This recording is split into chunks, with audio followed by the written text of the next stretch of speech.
Welcome back to Streetlight Philosophy. This is part two to the parallel universe theory. I want to talk about Mandela effects. I want to hear your experiences and your opinions on this. Now, a lot of it is scoped as misremembering, that sort of thing, and I do believe there's a lot of that going on when it comes to the Mandela effect, but there's also a lot that really can't be explained or debunked. And I believe there's something to it.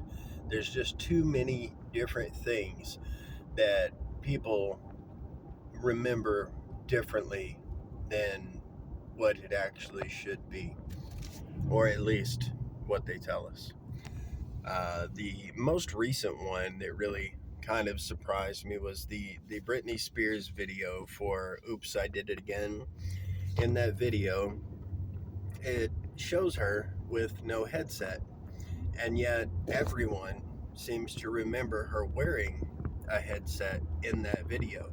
Britney Spears was well known for wearing a headset whenever she was on stage or in a video singing, that sort of thing.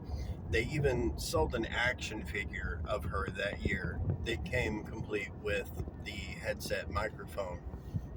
Now, the leading theory as to the answer for that is the fact that she did wear it so much that everyone strictly remembers her in that particular video wearing a headset microphone. I personally don't have any experience with that particular Mandela effect. It's not really my thing, but I'm sure a lot of you do.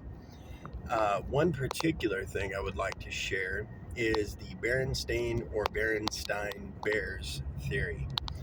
I personally have an experience with that explained it all for me, and I haven't heard anyone else talk about this. Years ago, whenever my wife and I had first got married, we were at her grandparents' house in the guest bedroom for the night, and down in the dresser where we went to put our clothes, there were a whole bunch of kids' books from whenever the kids were really young. Some of them were real Golden Book brand books, and some of them were newer, perhaps cheaper knockoffs, but all of them were Berenstain Bears. And I noticed something at that time. This was long before the Mandela effect theory came to be.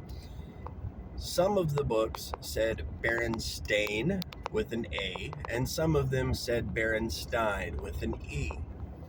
And whenever I looked at them closer, I noticed that the Berenstein were the Golden Book brand, and the Berenstain were the other ones. I believe they said made in China. Now, for me personally, that answers the whole Mandela effect. I do believe there are both out there in existence. Let me know in the comments if you know anything about this, or if you've ever seen the books with the different spelling. Also, I would like to hear your opinions or your experiences personally with the Mandela effect, like the whole Jiffy peanut butter thing. I never remember Jiffy. It was always Jif for me, but many people would disagree. So holler at me in the comments. Let me know what you think. Give me your opinion and your personal experiences. Let's talk about it.